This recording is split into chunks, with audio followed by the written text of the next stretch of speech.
Good morning.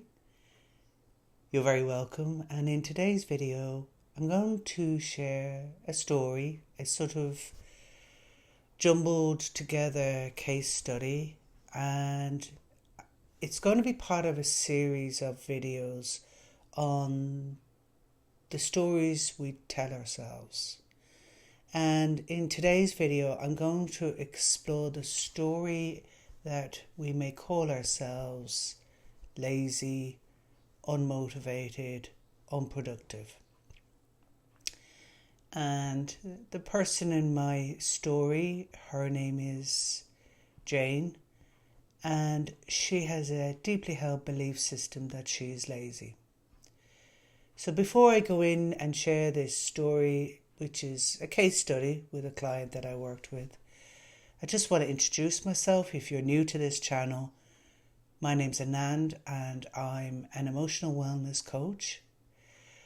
And you can learn more about who I support and what I offer in the description box below. And if you're returning back to this video, it's great to see you. So let's go into this particular story about Jane. So Jane came to me and she felt like she wasn't getting anywhere in life, and that she said she was looking for a job and she was looking to change other aspects in her life. She had a couple of big life goals and dreams that she really wanted to go for and she wanted coaching to help her kind of get that goal and also to find a job and just to generally be more motivated. That was her desired outcome. I want to be more productive and more motivated. So as we kind of explored into Jane's goals, this running theme, this running story she kept saying is, well, yeah, things don't happen because I'm lazy. Yeah, I don't get things done because I just lie in bed and I doom scroll and I do this and I do that. And I just don't get things done. So I asked her to share a little bit more. And so she would tell me her kind of routine or pattern. And Jane, like many people who struggle, with inner struggles, had gone to therapy and it had really helped her on one level. It helped her understand what was causing the certain things in her life. She understood that her past and what she went through had impacted her life significantly, and she had significant challenges which she had worked through in the therapist. But what was frustrating her and why she came for coaching was because her actions or her behaviours weren't changing. So she had the awareness, she had the insight, but it was like stuff wasn't happening. So in her mind, it's, I'm lazy, therefore I'm never going to get anything done. And so together we looked at, is this true? And so for anyone who has a story or a narrative about themselves, lazy, stupid, stuck in some pattern that they believe that they cannot get out of, I would like to ask you, is that true? And so I did with Jane. And she said, well, yeah, of course it's true. And I said, well, okay, so let's look at the facts then. And let's look at examples of laziness, because often it's helpful to see what are the examples. Well, she said, well, I'm always on the internet scrolling through. I stay in bed, I'm in the duvet. I said, and how many times a week would you do that? Well, it's not every week. Oh, okay, so it's not every week. Right, how often? Oh, just every so often when I'm fed up. Okay, how many times could that be?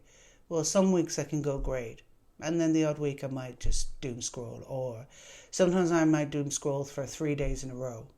I said, okay. And then we started to look at, because she was looking for a job, We looked at her CV, and Jane's quite a young person, and what was interesting, and I was kind of drawing from my background in HR, was she had continuously worked, except for this gap, this period, from sort of in her mid to late teens. And I knew plenty of people her age who had never worked. And I said, okay, so you've always worked? Yeah, but they're just kind of in and out jobs. And I said, but there's no gaps in your career to date, up until now that you're looking for a job. And she said, no. And she says, yeah, but... And I noticed, well, you stayed in 2 years in one job and 6 months here and whatever. I said, have you ever been fired from these jobs for being lazy? No. God, no, she goes. Okay. I said, I can guarantee you an employer will get rid of you if you're lazy and don't turn up for work. Oh, I always turned up for work. So you're able to go to work? Yes. And you're able to hold down a job? Yes. Okay. But you're lazy? Yeah, absolutely, I'm lazy. And then as we explored other elements of her life, more and more it began to emerge when we looked at the facts that the evidence was mounting up that Jane was doing all of these different things in her life, whether it was caring for her grandmother, supporting friends, being active herself. She would walk and do workouts and stuff like that, and that she was actively looking for jobs. She had certain anxieties around the job search, which we also worked on. And that's actually where, as we started to work on her anxiety around the job search, the story I am lazy began to lose its grip on her. Because the story I am lazy was her way of saying, well, I'm lazy, therefore let's not look at what's underneath that. And what was underneath that was fear and anxiety of having to find another job, to go out there, to do interviews, to hand out CVs, to talk to people. That was the real fear. And two things started happening. She started working on the fear around going for jobs, and at the same time, the narrative, I am lazy, began to lose its power. And she started to say, oh, actually, yeah, I can see I did this, I do that, I do the other. And some confidence started to bloom in her. It started to grow in her. Because it wasn't that I said to Jane, oh, no, you're not lazy. I asked questions that helped her see for herself that she's not lazy. So that the change happened within her. Because it didn't matter what I said, and it certainly didn't matter what anyone else said. And yes, some other people may have said to her in the past, you're lazy, and she held on to that belief, I'm lazy. But then as she began to see the evidence that she was certainly not lazy, she realised that those weren't true, and those beliefs started to go of their own accord. And so I share this story to invite you to consider, what is the story you tell yourself? And ask yourself, is it true? You might say, yes, it is true. Okay. So then I would say, whatever your belief is, start to look at the evidence of that. And when I say evidence, you can almost take yourself out as this detached observer and look at all the things in your life, or the things around this belief you have, and say to yourself, okay, write down factually the things that you've done. Now, I'm talking a little bit, abstract, because I don't know what your individual belief system is.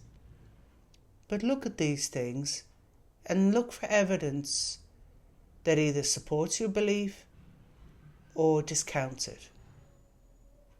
And then you may uncover what is that story you tell yourself really covering over? In Jane's case, it was fear of going out to find a new job, but it wasn't even getting the job.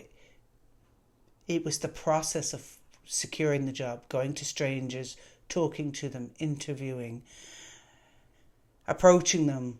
There was a real vulnerability there. And so I invite you to challenge the story you're telling yourself. Look at what it is underneath it. What emotion is it? If you can pinpoint that. And just to really explore it, maybe journal it, try to uncover what is really going on.